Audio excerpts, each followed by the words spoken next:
pagkait mo sa akin ang maging ama. Ninakaw mo ang kahariang hinanda ko para sa tunay kong anak. Dahil sa iyo, hindi ko na po ang pamilya ko.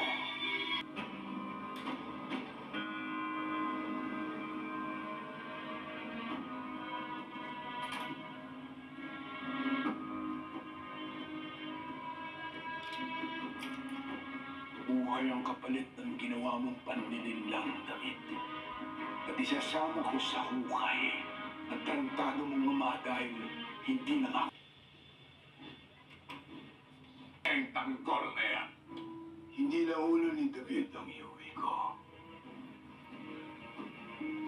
Tinauli na rigor. Yan ang kapatid mo. Kasamahan ka na. Tanggol, sama kami. Tulad yan, marami tayong tala. Kayang-kaya